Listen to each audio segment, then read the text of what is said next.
Hey guys, this is Andrew with Flavor Vapor again. Today we're going to talk about the cartomizer tank, the DCT. This isn't a single coil, it is a dual coil tank. That's what DCT stands for. Basically it's going to look like this. We do sell locking cartomizer tanks. This one just is a free floating style. Basically this tube right here will move up and down freely. There is no locking mechanism on it. We do sell the locking carto tanks, which is what I prefer, because if you're digging in your pocket or whatever it might be and you pull on this tank, it will come apart, juice will go everywhere. It can be frustrating. These are great for your house, or if you never put it in your pocket, maybe you wear a lanyard. It's a perfect device right here. But we'll talk about how to prime it, how to fill it, and basically what it is. This particular one is a 1.5 ohm. Since it is dual coil, each one is 3 ohms. Both coils that are in there. It's great on a device like this. The only problem is if you don't have variable voltage or variable wattage, if one of the coils in your tank goes out, you'll notice it real quick. Your vape will suffer, not a lot of vapor production, etc. That is because when you have the 2 coils in there, what one of them will do when it goes out, you're basically vaping on a 3 ohm high resistance. This battery, 3.7 basic battery output, even a 4.2 is not quite enough to push it. You'll need something like this, a Vamo, a Tesla, Provari, whatever you might want. If that second coil goes out, you can crank the voltage output or wattage output, and what's going to happen, you're going to get your same vape, kind of prolong your life of that cartomizer until it collapses or completely goes away. But while it is firing, man, great vape, great flavor. We do sell single coil cartomizer, punched cartos, etc. That works better with these, because once the coil goes, you know it, there's no vape. But either way, test your tanks, test your style. When you find the right gear, you'll know it. But what we're going to go over real quick is how to fill one up. Looks just like this when you receive it. All you have to do, well, minus a little bit of juice that's in there. All you'll do, take your drip tip off. If you do have a battery such as this or that right there, you know, whatever design you have, basic ego battery, you'll screw your thread on.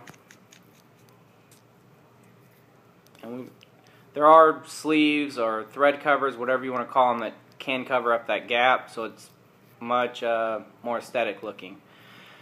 But when you pull this part up right here, this tank, I always tell people, grab this metal thing. You just don't want to add a lot of stress to where this connects.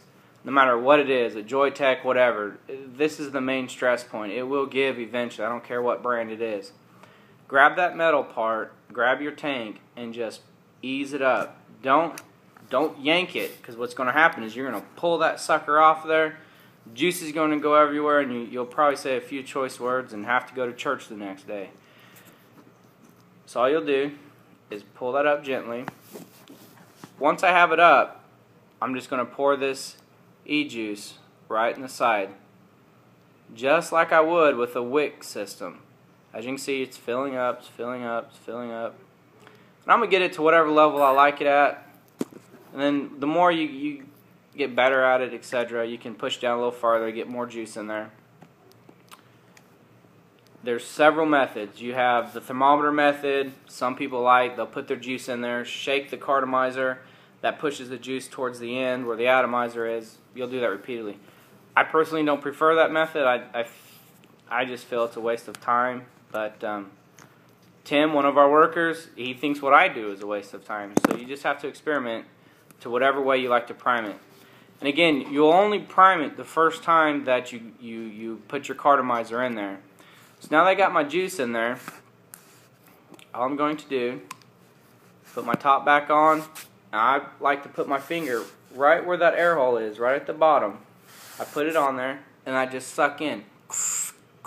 And I'll do that a few times. You'll see bubbles start to kind of come up. That means it's feeding into that polyfill that's in there. And what you have, and where it feeds into, see if I can get this for you.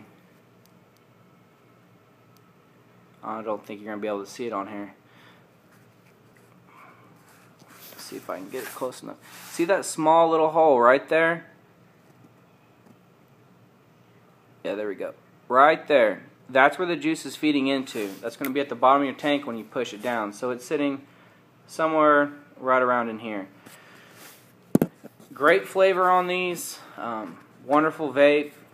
This is what I normally vape on, as a Cardo tank. I normally use a locking Cardo, but that's what I use. So after you prime it, you're good to vape. The juice will just feed in automatically. It'll go down. You'll know when to fill it up. And you just repeat that process minus the prime part. Once you prime it, you're good until the carder goes bad. Once you put a new cartomizer in there, that's when you'll prime it again. You'll do that whole process over and over. That's it. That's the basic cartomizer tank, whether it's a single coil or DCT. They are all going to fill up the same. But that's it. And like always, happy vaping.